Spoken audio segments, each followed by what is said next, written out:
welcome to the Omololu Consulting podcast. This is episode 13, and we're very, very happy today to have Mr. Greg Prudhommeux from NextStep here in Shanghai, China. Greg, thank Hi. you so much for being on our Nice to meet you. Excellent. Okay, today, Greg, we really just want to talk about business and entrepreneurship, starting, of course, here in China and having the same principle everywhere else. First of all, NextStep. Tell us a little bit about NextStep. So first of all, NextStep started in 2007 actually, and the idea was really to help entrepreneurs to connect with each other. Okay. We started because me and my partner back then, we were both struggling on getting network, and you know, network is important in China. Yes, It's what we call the guanxi. Yes, exactly. And we decided that back in 2007, actually, there was not so many people doing this kind of thing, and we decided to bring people around one location and start to exchange not really business, but more about ideas and tips on, okay, who is your accountant, who is doing your website, how do you do this, how do you manage your team? You know, it was really about exchanging ideas. And at that time, it was really about connecting people. We organized a lot of events from 2007 to 2010. Then my partner Joe Constanti and I, we both went to more corporate in order to learn more things.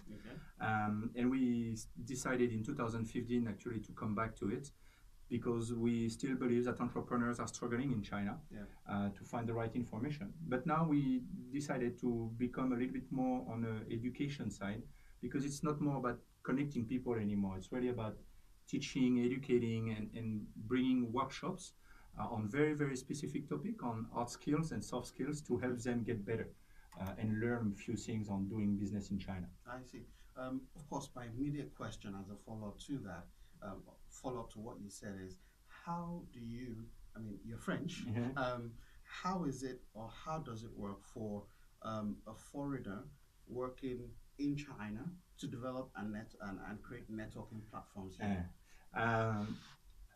Actually, I have this question a lot because I do have an extensive network here in China, and I've been working hard on that. I've been here for 11 years now. So arrived here in 2006, 2005, I was in Hong Kong. So you're a pioneer of sorts. Yes, exactly.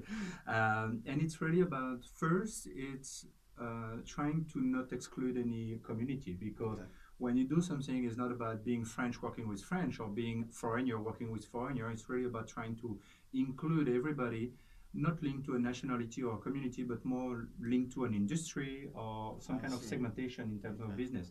So for me, right now, I've been targeting entrepreneurs, and entrepreneurs, they don't have nationalities at the end of the day. That's so true. Exactly. And because of the last few years where a lot of Chinese companies, they tried to copy what was happening in Western countries in terms of startup or projects and everything. So Chinese entrepreneurs, they were looking for foreign talents, but foreign talents, they were looking at entering the Chinese market, and they also need the Chinese resources. So that's a good way to bring everybody together.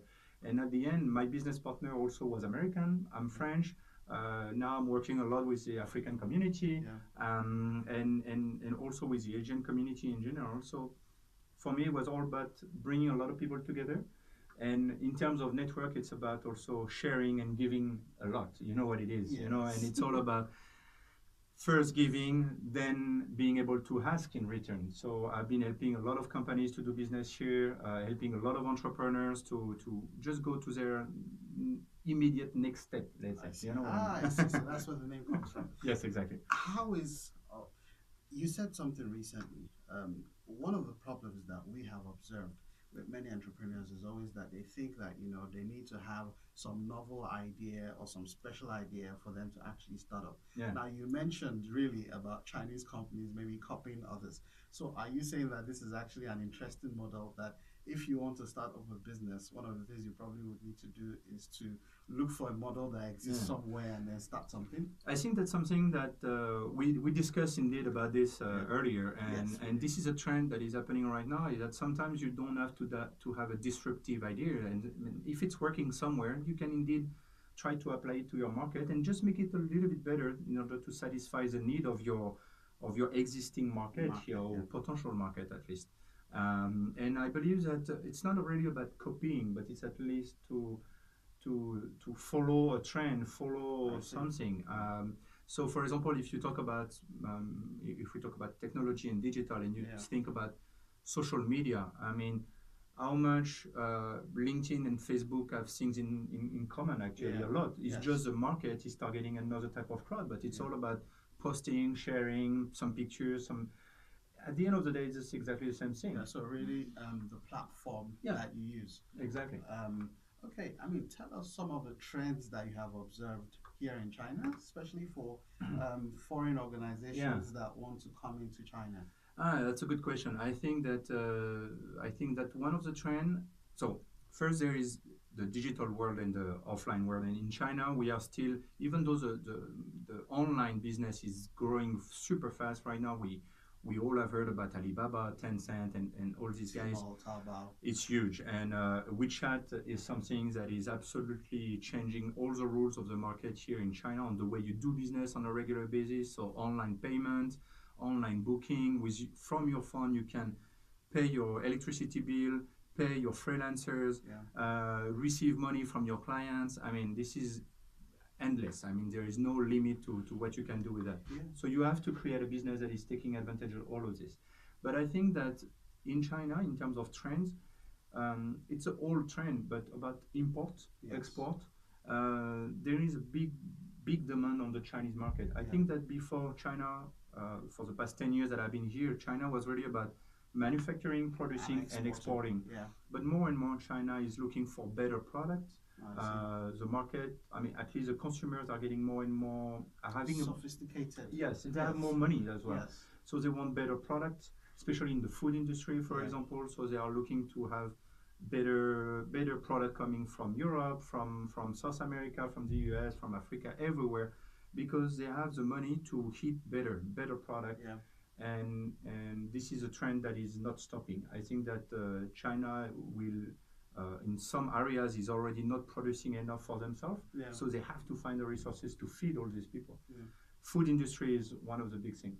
After the food industry goes online as well, so you have more and more retailers that are selling through WeChat whatever product you can have, actually, and it's actually at least it's easier now to do a business, to create a business. You come here with an idea.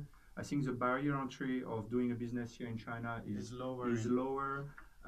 The regulation is much more flexible. It's flexible, but it's clear, because before it was flexible, but you didn't know anything, and it was very difficult to understand if you can do that or you cannot. Now, it's let's say that there is more explanation. Let's say it's clearer. Because it sounds more like e-commerce is booming. Oh, yeah. The research that we have shows that there are over 200 cities and over 300 million people with disposable income of $20,000. The middle class, and more, the middle class. And 300 million people is probably the size of the United States already. So there's huge demand, and many of them are ordering for these things via e-commerce. Yes. So e-commerce is booming. Payment systems are relatively easy, especially using WeChat, Alibaba, and some of these other things. That's great.